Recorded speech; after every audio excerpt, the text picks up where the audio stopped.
لیکن اس کو پتا ہے بارڈر کے اوپر جانا ہے اور میں قتل کر دیا جاؤں گا، لیکن وہ ڈرتا نہیں، اس وجہ سے نہیں ڈرتا، اس کو پتا ہے میرے کریم رب نے اپنے پاک قرآن کے اندر فرمایا ہے فَلَا تَقُولُوا لِمَنْ يُقْتَلُ فِي سَبِيلِ اللَّهِ أَمْوَاتٌ، قتل کیا جائیں انہیں مردہ نہ کہو۔ اس شہید کو پتا ہے کہ میں رب کی ذات کی خاطر جنگ کر رہا ہوں، شہید ہو رہا ہوں، میں مردہ نہیں بلکہ زندہ ہوں۔ لیکن ان لوگوں کو میرے بارے میں ابھی شعور نہیں، ان لوگوں کو میرے بارے میں ابھی شعور نہیں۔ آپ بتائیں کہ امام حسین رضی اللہ تعالی عنہ یہ شہید تو ہیں، لیکن ان کی شہادت حقیقی ہے، حکمی ہے۔ ان کی شہادت حقیقی ہے، ان کو ظلماً مارا گیا اور انہوں نے کسی نوکری کے چکر کے اندر آ کے اپنا کنبہ قربان نہیں کیا، کوئی دنیا کا لالچ نہیں تھا، کوئی دنیا کی پرواہ نہیں تھی، کوٹھی بنگلے کی کوئی ڈیمانڈ نہیں کی تھی، فقط ایک ہی بات کی تھی کہ جس نانے کا کلمہ پڑا ہے وہ یزید اگر میرے جسم کے ٹکڑے ٹکڑے کر دیتا ہے میں حاضر ہوں کر لے، لیکن تیرے پلیت ہاتھ کے اوپر بیعت نہیں کر سکتا۔ سبحان اللہ۔ اگر میرے جسم کے ٹکڑے ٹکڑے کرنا چاہتا ہے کر لے، لیکن تیری بیعت نہیں کر سکتا، لیکن تیری بیعت نہیں کر سکتا۔ لیکن کریم آقا علیہ السلام کی غلام ہو، الحمدللہ الحمدللہ ہم وہ لوگ ہیں کہ ہم صدیق اکبر کی صداقت کو بھی ماننے والے ہیں، ایمان ہے نا اور بندے نا، ہم صدیق اکبر کی صداقت کو بھی ماننے والے ہیں، ہم عمر فاروق کی عدالت کو بھی ماننے والے ہیں، ہم عثمان غنی کی صحابت کو بھی ماننے والے ہیں، ہم مولا علی کے شجاعت بہادری کو بھی ماننے والے ہیں، ہم امام حسین کی شہادت کو بھی ماننے والے ہیں، ہم کریم آقا کے اہل بیت اطہار کو بھی ماننے والے ہیں اور کریم آقا کے اصحاب اطہار کو بھی ماننے والے ہیں۔ سبحان اللہ۔ ہم حضور کے گھر والوں کو بھی ماننے والے ہیں، حضور کے در والوں کو بھی ماننے والے ہیں۔ سبحان اللہ۔ ہم یہ نہیں کہتے کہ امام حسین ایسے تھے، ہم یہ نہیں کہتے کہ صدیق اکبر ایسے تھے، لیکن ہم کہتے ہیں صدیق اکبر بھی حق پہ تھے، امام حسین بھی حق پہ تھے۔ اسی جملے کو شارٹ کٹ کرتے ہوئے اگر کہا جائے کہ ہم نبی کے گھر والوں کو بھی ماننے والے ہیں، نبی کے در والوں کو بھی ماننے والے ہیں، اتحاد کے نوکر ہیں، ہم صحابہ کرام کے نوکر ہیں۔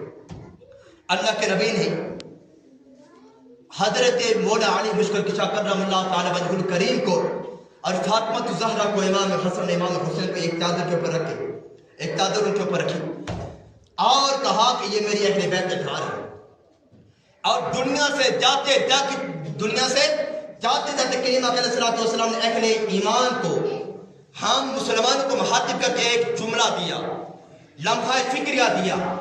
وہ جملہ کیا ہے؟ کہا کہ اگر تم نجات چاہتے ہو، اگر تم کامیابی چاہتے ہو، میں دنیا کے اندر دو چیزیں چھوڑ کے جا رہا ہوں۔ کتنی چیزیں؟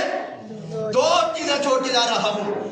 اگر تم نے ان دونوں کا دامن مضبوطی سے پکڑے رکھا تو دونوں جہنم میں کامیاب ہو۔ سبحان اللہ۔ اور ان دو چیزوں کے اندر ایک میرے اہل بیت اطہار ہے اور ایک یہ رب کا قرآن ہے۔ اگر ان دونوں چیزوں کے ساتھ تم جڑے رہے، ان کے ساتھ تمہارے تعلقات ٹھیک رہے، اس دنیا کے اندر بھی عزتیں ہیں، کامیابیاں ہیں، اس جہان کے اندر بھی عزتیں اور کامیابیاں۔ سبحان اللہ۔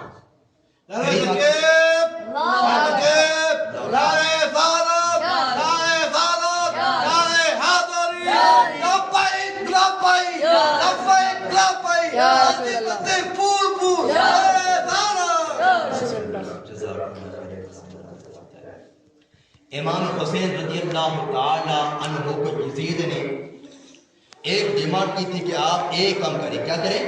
ایک کام کریں کہ میرے ہاتھ کے اوپر ہاتھ رکھ کر بیعت کر دیں۔ اور اس دور کے اندر یہ ہوتا تھا کہ جو حکمران وقت ہوتا تھا، اس دور کا جو حکمران ہوتا تھا، جب وہ فوت ہو جاتا نا، اس کے بعد اگلا جس بندے کو تیار کرنا ہوتا حکمران، لوگ اس کی بیعت، اس کے ہاتھ کے اوپر بیعت کرتے، اور بیعت اس کو کہتے تھے کہ اگر تم نے کوئی اچھا کام کیا تو ہم بھی شریک ہیں، اگر تم نے کوئی برا کام کیا تو اس میں بھی ہم برابر کے شریک ہیں. یعنی آج کے دور کی ووٹ سمجھ لیں. اور جب حضرت امیر معاویہ رضی اللہ تعالیٰ عنہ یہ شہید ہو گئے، انتقال کر گئے، اور یزید نے باقی لوگوں کو نہیں بتایا، اور سب سے پہلے یزید نے عبداللہ بن اپنے ایک ان کا غلام تھا، خلیفہ وقت تھا اس دور کا، حاکم وقت، ولید بن عقبہ نام تھا. کیا؟ ولید بن عقبہ. اس کو مخاطب کر کے کہا کہ یہ امیر معاویہ دنیا سے پردہ فرما گئے ہیں، اب میں سلطنت کے جو کارنامے ہیں، یہ جو سیٹ ہے اس کے اوپر میں خود یہ فرائض سر انجام دینا چاہتا ہوں. لیکن سب سے پہلے آپ جا کر پہلے امام حسین بن علی اور عبداللہ بن عمر اور عبداللہ بن زبیر ان بندوں کو کہا جائے کہ یہ آ کے میرے ہاتھ کے اوپر بیعت کرے. یہ کیا کرے؟ میرے ہاتھ کے اوپر بیعت کرے. اور جب یہ بیعت کر لیں گے ان کے بعد باقی لوگ ان کو دیکھ کر بیعت کرتے رہیں گے. اور میں حاکم وقت بننا چاہتا ہوں، میں پوری دنیا کا یوں سمجھیے کہ وزیر اعظم بننا چاہتا ہوں.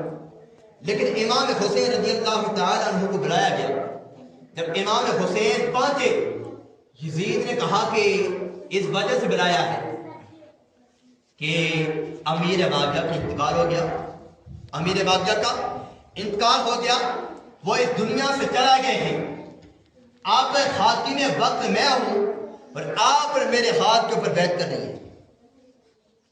امام حسین نے کہا کہ یہ رات کا وقت تم نے مجھے بلایا ہے کہ ہاتھ کے اوپر بیعت کرنی ہے، اور ہوتا تو یہ تھا کہ پوری عوام کو جمع کیا جائے اور لوگوں کی رائے لی جائے، اور جتنے بھی احباب جس بندے کے نیک ہونے کی گواہی دیں، جس بندے کے شاہد بن جائیں کہ یہ بندہ ٹھیک ہے، یہ بندہ ٹھیک ہے، تو سارے بندے اس بندے کو وزیر اعظم چن لیتے تھے، اس بندے کو حاکم وقت بنا دیا جاتا تھا.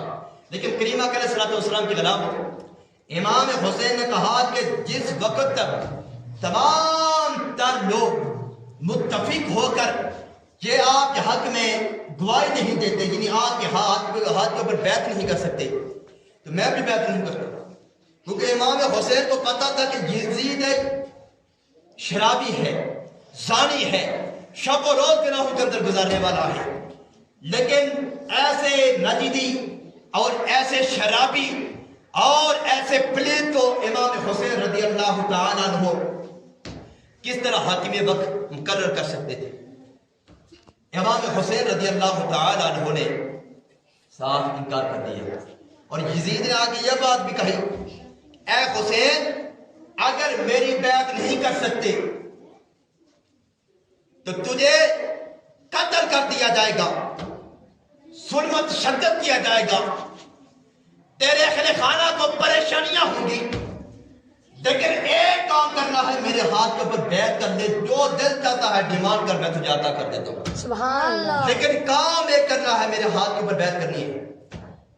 امام حسین رضی اللہ تعالیٰ عنہ نے صاف لفظوں میں انکار کر دیا، اور یزید نے اپنی ساری فوج کو بلایا، تمام لوگوں کو جمع کیا جو اس کے چاہنے والے تھے، جو اس کی پارٹی کے تھے، سب کو جمع کر کے یزید نے کہا کہ حسین سراسر انکار کر بیٹھا ہے کہ میں بیعت نہیں کرتا. کسی نے کہا کہ امام حسین کو ذرا وقت کیا جائے، ملک سے نکال دیا جائے، کسی نے کہا کوئی سزا دی جائے، لیکن بعد میں کہا کہ امام حسین کو شہید کر دیا جائے تاکہ لوگوں کو پتا چلے کہ جو بھی امام حسین کی بیعت کرتا ہے، جو بھی کریمہ کا کلمہ پڑھنے والا ہے، اس کو اسی طرح امام حسین کی طرح قتل کیا جائے گا. اور لوگ اس ڈر کی وجہ سے امام حسین کا دامن چھوڑ کے اپنے کریمہ کا کلمہ پڑھنا چھوڑ کے یزید کے ہاتھ کے اوپر بیعت کریں گے. رات کا وقت ہے، امام حسین رضی اللہ تعالی عنہ کریم آقا علیہ السلام کی روزے کے اوپر چلے جاتے ہیں، اور روزے کے سامنے کھڑے ہو کر آنکھوں میں آنسو بھی ہیں. اور اس بات سے پہلے میں بات عرض کرتا ہوں کہ جتنے بھی احباب حاجیہ عمرہ کرنے کے لیے جاتے ہیں، اور جب بندے کا 18 دن کا پیکج ہو، 20 دن کا پیکج ہو، 10 دن کا، جتنے بھی، جب آخری دن ہوتا ہے بندے کا دل نہیں کرتا کہ اس نگری کو چھوڑو. جی بندے کا یہ جی نہیں کرتا کہ اس نگری کو چھوڑو، بڑا تڑپتا ہے بندہ. اور امام حسین رضی اللہ تعالیٰ عنہ جو اسی سرزمین میں پیدا بھی ہوئے تھے، اسی میں رہ رہے تھے. کریم آقا علیہ الصلوۃ والسلام کا کلمہ بھی پڑھا تھا، اور کریم آقا علیہ الصلوۃ والسلام کا وہاں پر روضہ بھی موجود تھا، ان کی قبر انور بھی موجود تھی. امام حسین کا دل بھی نہیں کر رہا تھا کہ میں حضور علیہ الصلوۃ والسلام کے روضے کو چھوڑ کر، مدینہ منورہ کو چھوڑ کر میں یہاں سے چلا جاؤں، ہجرت کر دوں. لیکن امام حسین ہاتھ باندھ کر کریم آقا علیہ الصلوۃ والسلام کے روضے کے سامنے کھڑے ہیں، آنکھوں کے اندر آنسو ہیں، اور دل کے اندر یہ دعائیں کر رہے ہیں. یا رسول اللہ صلی اللہ علیہ وسلم، آج حسین آپ سے آخری ملاقات کر کے جانا چاہتا ہے. آج حسین مدینہ منورہ کی یہ عظیم دھرتیاں اور یہ عظیم پہاڑیاں چھوڑنا چاہتا ہے. آج حسین آپ کی اس پاک دھرتی کو الوداع کے لفظ کہنا چاہتا ہے. آج حسین آپ کے روزے سے دور ہونا چاہتا ہے. لیکن کریم آقا علیہ الصلوۃ والسلام کی غلاموں، امام حسین کے آنکھوں میں تو آنسو تھے، لیکن کیا گنبد حضرت کے مقیم کا عالم کیا ہوگا جس کریم آقا علیہ الصلوۃ والسلام نے خطبہ چھوڑ کر امام حسین کو اٹھایا. دکھ تو ہوا ہوگا، لیکن جب امام حسین رضی اللہ تعالیٰ عنہ مدینہ کو چھوڑ کر مکہ کی طرف ہجرت کرتے ہیں، انقدر بڑے شدت اور بڑے ظلم و ستم کیے یزید نے، لیکن امام حسین نے ایک ہی جملہ کہا ہے کہ اگر میں کٹتا ہوں کٹ جاؤں، اگر میرا اہل خانہ اور حضور کی یہ جو اہل بیت اطہار کے جتنے بھی احباب ہیں سارے شہید ہوتے ہیں، لیکن ہم نبی کے دین کو سودا نہیں کر سکتے. سبحان اللہ. ہم اور نبی کے دین کا سودا نہیں کر سکتے. اللہ کریم نے فرمایا کہ قُلْ لَا أَسْأَلُكُمْ عَلَيْهِ أَجْرًا إِلَّا الْمَوَدَّةَ فِي الْقُرْبَى. اس سے اہل بیت اطہار کے بارے میں اللہ کریم نے فرمایا، یہ قل اے پیارے حبیب آپ فرما دیجئے کہ لا أَسْأَلُكُمْ عَلَيْهِ أَجْرًا إِلَّا الْمَوَدَّةَ فِي الْقُرْبَى، کہ ہم کسی چیز کے اجر کے بارے میں تم سے نہیں پوچھتے، کسی چیز کے اجر کے بارے میں ہم تم سے سوال نہیں کرتے، مگر الا المودۃ فی القربى، الا المودۃ فی القربى، مگر اپنے قرابت داروں کے ساتھ مودت چاہتے ہیں. کیا چاہتے ہیں؟ مودت. اور مودت اور چیز ہے، محبت اور چیز ہے. ماں کو بچے سے پیار ہوتا ہے، یہ محبت ہے ماں کے دل میں بچے کی. اور ماں کتنا پیار کرتی ہے بچے سے، اور اگر بچہ بیمار ہو جاتا ہے ماں کے دل کے اندر بچے کا درد ہے، ماں کے دل کے اندر بچے کا درد ہوتا ہے، چیختی چلاتی ہے ماں. اور جب پتہ چلتا ہے بچہ ہاسپٹل کے اندر ہے، پھر پتہ چلتا ہے بچہ فوت ہو گیا، لیکن ماں ہے روتی ہے، شب و روز روتی ہے، 2-4 دن روتی ہے، 40 دن روتی ہے، سال 2 سال 4 سال 5 سال گزر جاتے ہیں.